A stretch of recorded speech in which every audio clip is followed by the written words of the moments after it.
एक दिन बापूजी का एक मैसेज आया। बापूजी का मैसेज था कि राजस्थान की एक जेल में एक बाबा बंद हैं और उन्हें सज़ा सुना दी गई है। उनसे जाकर मिलो और उनसे पूछो कि आसाराम बापूजी ने भेजा है, कोई तकलीफ है, कुछ चाहिए तो बताइए। अब आप सोचिए ये क्या हो रहा है। बापू स्वयं एक जेल में बंद है और अपने अनुयायी को बोल रहे हैं उस बाबा के पास जाओ और उनका हाल चाल पूछो और उन्हें जो भी चाहिए वो सब उन्हें दो। तो हमने कहा कि हम उनके पास क्यों जाएं, वो हमारे क्या लगते हैं, हम इधर जाएंगे जोधपुर। तो बापू का मैसेज था ऐसे नहीं करते। फिर कई बहनों ने भाइयों ने आपस में डिस्कस किया कि ऐसे गुरु आ गया है, नकारते नहीं है, जाना चाहिए। तो हम गए। जब उन बाबा से हमने पूछा, हमने बताया कि हम कहाँ से आए हैं, तो उनकी आंखों में आंसू थे। फिर वहाँ के जो जेल के अधीक्षक थे, जेल सुपरिंटेंडेंट, उन्होंने कहा कि इनके साधक को हम फ़ोन करते हैं, इनके अनुयायियों को तो वो नहीं आते। और देखिए आसाराम बापूजी ने अपने अनुयायी इतने दूर दूर से इनके पास भेजे। फिर उन्होंने जो भी कुछ हमें बताया बापूजी के लिए, हमने जाके बापूजी को कहा। तो उस दिन मैं कुछ अनार लेके गई थी, क्योंकि वो उन बाबा के पास भी हम फल ले गए थे। तो आज तक मैं बापूजी के पास कभी कुछ लेके नहीं गई, क्योंकि जेल में अलाउड ही नहीं है। लेकिन उस दिन मैंने कहा जब उनके पास हम फल लेके गए हैं तो अपने बाबा के पास क्यों खाली जाएं। तो उस दिन मैं भी अपने बाबा के पास कुछ फल लेके गई, लेकिन मेरे बाबा ने नहीं ली। मेरे बाबा बोले कि नहीं, जेल का नियम नहीं तोड़ते। तो हमने कहा कि ठीक है, नहीं तोड़ते तो हम वापस ऐसे नहीं ले जाएंगे, इन्हें प्रसाद बना दीजिए फिर हम ले जाएंगे। तो फिर बापू बोले कि क्या करेगी, मैं स्पर्श कर दूंगा तो क्या करेगी, बांटेगी। तो मैंने कहा हाँ बांटूंगी। सब साधकों में बांटेगी। मैंने कहा लगभग साधकों में तो बांट ही दूंगी। 3 बार बापूजी ने पूछा, शायद बापूजी को शक होगा कि खा जाएगी।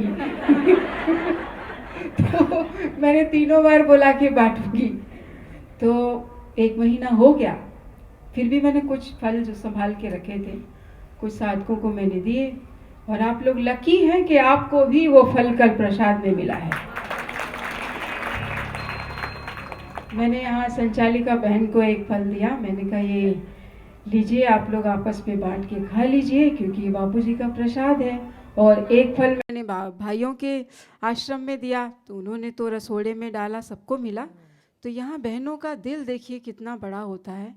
वो बोली कि नहीं नीलम बहन, इसे हम अकेले नहीं खाएंगे, अभी शिविर स्टार्ट होगा, शिविर में दूर दूर से बहनें आएंगी, उनको सबके साथ मिल बांट के खाएंगे।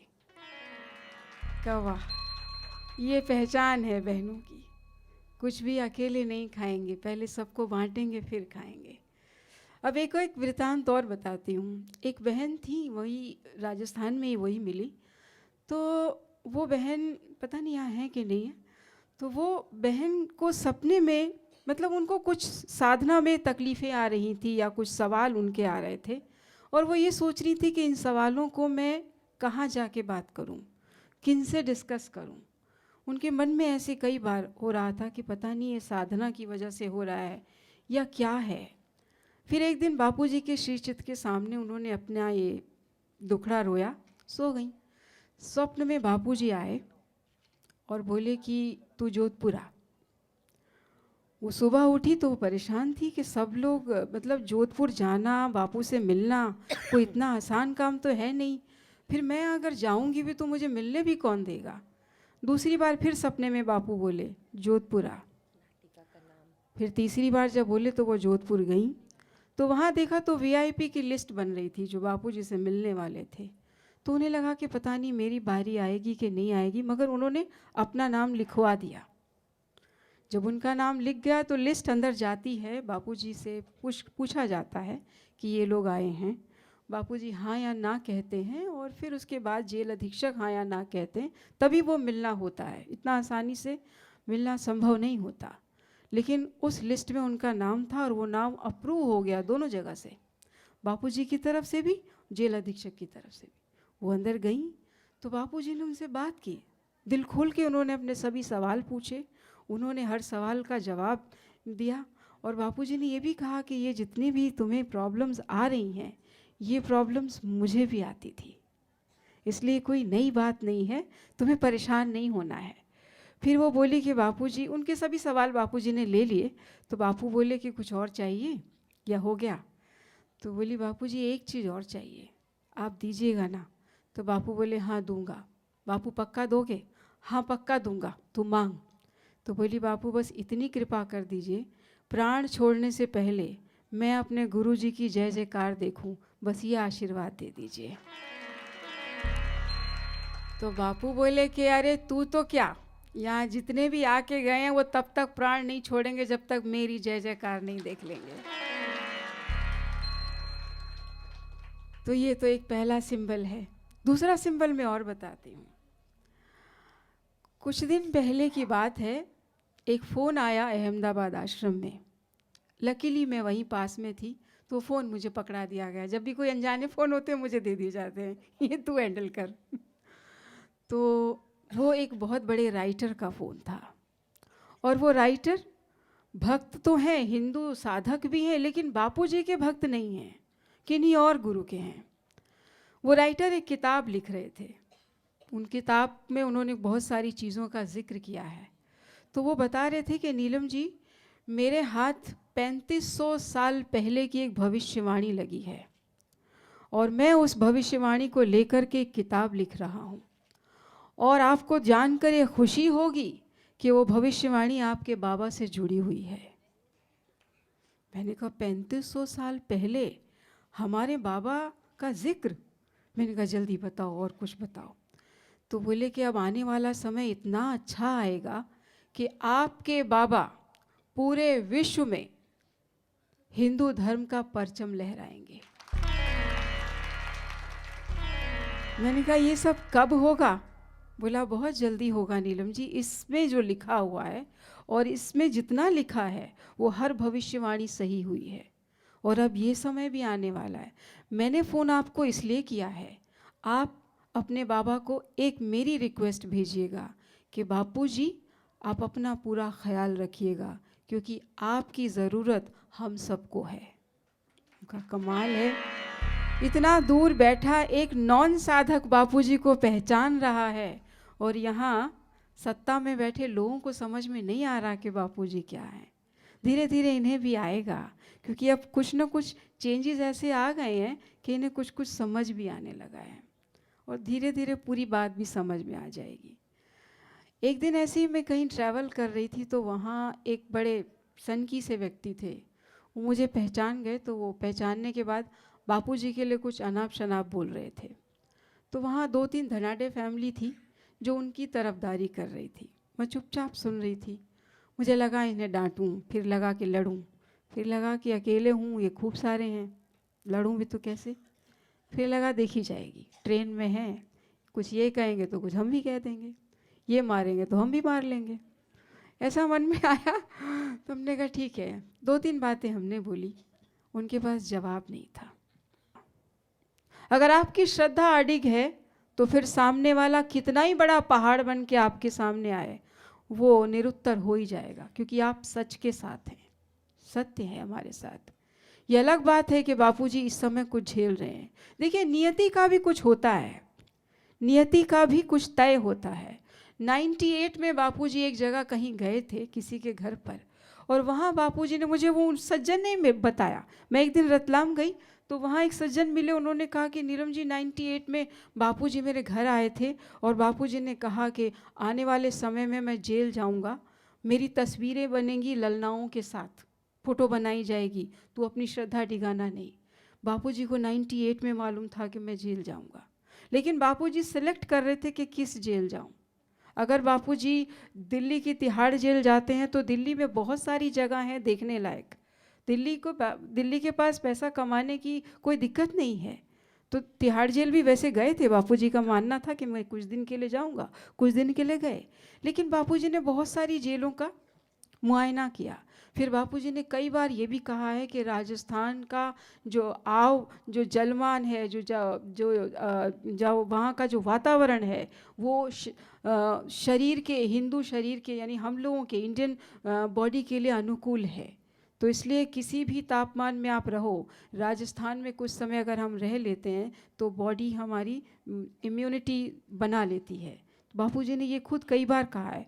कई बार बापू रेस्ट करते थे या एकांत में जाते थे, पुष्कर में या जयपुर में, ऐसी जगहों पर जाया करते थे। तो बापूजी ने जोधपुर जेल सेलेक्ट करी क्योंकि वहाँ कोई पिलग्रिमेज नहीं है, कोई ऐसी जगह नहीं है जिससे लोगों को आमदनी होती हो। जैसे वैष्णो देवी है तो वहाँ तो लोग आते जाते रहते हैं, आमदनी होती रहती है। दिल्ली है, बहुत सारे दार्शनिक स्थल हैं, आते जाते रहते हैं, आमदनी होती है। लेकिन जोधपुर में ऐसी कोई जगह नहीं है कि लोग वहाँ पर आएँ जाएँ और वहाँ के जो स्थानीय लोग हैं उनके पास आमदनी का कोई ज़रिया हो। वो बापू ने अब बनाया है। 5 साल पहले का देखिए, वहाँ के रिक्शे वाले, खोमचे वाले, ठेली वाले, दुकानदार, रेस्टोरेंट या स्टेशन या बस स्टॉप, ऐसी जगहों पे आप इंटरव्यू लेके देखिए तो 5 साल पहले का उनका पॉकेट मनी देखिए और जब से बापू जोधपुर गए तब का पॉकेट मनी देखिए, वास्ट डिफरेंस, बड़ा डिफरेंस है।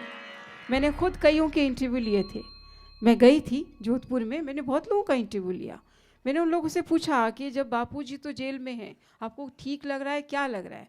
बोले बाबा जेल में है ना, हम तर गए, हमें रोटी की चिंता ही नहीं रहती। फलों का टोकरा लाते थे पहले, एक एक हफ्ता हमारा 2 किलो संतरा नहीं बिकता था, अभी तो एकादशी में हम बोरी बोरी लाते हैं, बिक जाता है। तो ये सब चीज़ें देख कर के बापू जेल में गए, ऐसा नहीं है। अब हम ये कह दें कि षड्यंत्र नहीं है तो वो भी गलत होगा। षड्यंत्र तो है, लेकिन उस षड्यंत्र को मिनिमाइज भी किया है बापूजी ने, अपने ऊपर भी लिया है और ये मल्टीटास्क काम किया है, बहुमुखी काम किया, 1 2 3 4 नहीं, कई काम बापूजी ने अपने हाथ में लिए। वो कि बापू वाकई में सुप्रीम पावर है। एक बार क्या हुआ, मैं कैरथल गई। कैरथल में दादा गुरु जी का छोटा सा आश्रम है, बापूजी को बहुत पसंद है। तो मैं उस आश्रम में देखने गई कि क्या है ऐसा जो बापूजी को इतना पसंद है। तो वहाँ के साधकों ने बताया कि ये जो पीपल का पेड़ आप देख रही हैं ना, ये पीपल का पेड़ पहले आसपास की सारी ज़मीन फाड़ देता था। तो एक दिन हमारे बापूजी आए और हमने बापूजी से कहा कि बापूजी ये पीपल का पेड़ हम काटना चाहते हैं क्योंकि ये आसपास की पूरी ज़मीन फाड़ देता है, कुछ भी फर्श वर्श बनाते हैं रहने नहीं देता। बापू बोले अरे हमारे गुरुजी तो कीकर का भी पेड़ और बबूल का पेड़ भी नहीं काटने देते थे, तुम पीपल का कैसे काट रहे हो? रुको मैं मेरे बापू से पूछ के आता हूँ। तो हमारे बापूजी अपने बापूजी से पूछने के लिए नीचे गुफा में उतरे, टन टन टन टन टन नीचे गुफा में वहाँ पे हमारे दादा गुरुजी का वो बना हुआ है समाधि स्थल सा, वहाँ एक ध्यान भजन लोग करते हैं। बापू नीचे गए, 2 मिनट में फिर ऊपर आए, बोले मेरी बापूजी से बात हो गई, अब ये पेड़ फर्श नहीं तोड़ेगा, तुम फर्श बना लो। और तब से अब तक फर्श नहीं टूटा, वैसे ही है। तो अब आप बताइए, बापूजी की बातें प्रकृति भी मानती हैं, तो क्या ये समाज के लोग नहीं मानेंगे? ये तभी तक नहीं मान रहे जब तक बापू की इच्छा है। जिस दिन बापू कहेंगे मानेंगे। बापूजी का मन जिस दिन हो जाएगा ना कि आज जेल के बाहर आना है तो आ जाएंगे। अभी बापूजी का मन भी नहीं है। 25 अप्रैल को जब डिसीज़न आने वाला था तो 24 अप्रैल की रात को मैं बापूजी से बहुत बार प्रार्थना कर रही थी कि बापूजी कल का दिन संभाल लीजिएगा। अब तक तो हम मीडिया में बोल लेते थे, लेकिन आज ताकत नहीं है, क्योंकि ये सबको लग रहा था कि अब तो सज़ा होगी, सबको ही दिख रहा था। तो हमने कहा कि अब हमारे बस का नहीं है, अब आप ही संभालिए। आपने खुद कहा था नीलम सेवा मैं दे रहा हूँ तो सेवा करवाना भी मेरा काम है, तो अब आप कल की सेवा आप करवा लीजिए। 25 अप्रैल का दिन आया, सुबह से मीडिया का जमावड़ा मेरे घर, सवाल जवाब चलते जा रहा है। दोपहर में डिसीज़न आ गया। डिसीज़न भी ऐसा कि एक्सेप्टेंस ही नहीं थी, मतलब इतना खतरनाक डिसीज़न, हैरानी हो रही थी कि ये हमारे साथ हुआ है। सज़ा सश्रम, बुज़ुर्गों को कभी सश्रम नहीं होता है। सुप्रीम कोर्ट में ये डिसीज़न दिया गया है कि 65 साल से ऊपर के व्यक्ति को सश्रम कारावास नहीं होगा, यानी कि लेबोरियस इम्प्रिजनमेंट नहीं होगी। आप कारावास दे सकते हैं, आप मेहनत करने के लिए नहीं बोलेंगे, लेकिन हमारे बापू को सश्रम कारावास दिया गया है। सारे रूल्स तोड़े गए हैं और बापूजी ने हंसते हुए उसको एक्सेप्ट किया। ये तो नियमों का भी सब कुछ कत्लेआम किया इन्होंने। फिर हमने खैर उस समय जो भी बोलना था टीवी वालों को सवाल आते रहे, हम बोलते रहे। इतने में एक चैनल वाला बड़ा बदमाश पूछता है, अब आपके बाबा को तो आजीवन कारावास हो गया, अब उनकी 10,000 करोड़ की प्रॉपर्टी कौन संभालेगा, उनका वारिस कौन होगा। मैंने कहा बड़ा अजीब आदमी है। हमें बापूजी ने एक मंत्र दिया था जब ये सेवा दी थी, और वो मंत्र ही ये सेवा कर रहा है, हमने कभी नहीं की। हमने वो मंत्र जपा, उसके सवाल का हमने जवाब जो दिया वो सुनिए। बापूजी एक ब्रह्मज्ञानी संत हैं, और ब्रह्मज्ञानी संत की प्रॉपर्टी पूरा ब्रह्मांड होती है। इस ब्रह्मांड में तू और मैं भी आ गए तो हमारी कीमत क्या 10,000 करोड़ होगी, क्या समझ रखा है। वो बंदा चुप, कुछ नहीं बोला। मैं हैरान, मैंने कहा जब मैं अगले दिन मैंने वो टेप देखी, मैंने क्या क्या बोला है, मैंने कहा ये सब मैंने बोला है। तो गजब की बात है, बापूजी किस किस से क्या क्या सेवा कब कब करवा लें, इसका कोई हिसाब किताब नहीं होता। अच्छा, कुछ लोग आप में से कई लोग व्हाट्सअप मैसेज लेकर आते हैं, कहते हैं कि ये व्हाट्सअप मैसेज क्या कह रहा है, ये क्या, ऐसे कई मैसेज आप लोग दिखाते हैं। वैसे मैं तो ध्यान नहीं देती इन व्हाट्सअप मैसेजेस पे, क्योंकि देखो ब्रह्मज्ञानी की मर्जी जो होती है ना, वो आप कैलकुलेट ही नहीं कर सकते। अब मैं 24 अप्रैल का आपको वृतांत बताती हूँ। 24 अप्रैल को जेल के अंदर, मैं कई बार जैसे जेल से लोग बाहर आते हैं या हम भी कभी जेल जाते हैं तो पूछते रहते हैं कि बापू कैसे हैं, बापू क्या करते हैं, ये, और आपने बापू जी को सुबह देखा तो क्या किया, दोपहर में, पूरी दिनचर्या पूछती रहती हूँ मैं। तो मैंने 24 अप्रैल का डिटेल पूछा। 24 अप्रैल का डिटेल क्या था, आप हैरान होंगे। 24 अप्रैल का डिटेल था, बापूजी के पास जो भी दवाइयाँ वगैरह थी, जो भी छोटा मोटा प्रसाद था, वो सब कैदियों में बांट दिया। सब कुछ, सारा सामान अपना कैदियों में बांट दिया कि कल तो हम जा रहे हैं जेल से, फिर धीरे धीरे तुम्हें भी निकालेंगे। सारे कैदियों को, 1400 कैदियों को लगा कि ये बाबा जिस तरीके से बिहेव कर रहे हैं, इसका मतलब कल जा रहे हैं। और फिर अपने एक बड़े घनिष्ठ साधक को बोले कि अभी हम कुछ दिन जेल में रहने वाले हैं। अब आप बताओ, इसमें बदनाम कौन होता है, आश्रमवासी, कि वो चाहते ही नहीं बापू बाहर आए। बापू तो खुद चाहते मैं बाहर आऊं, लेकिन वो नहीं चाहते बाहर आए।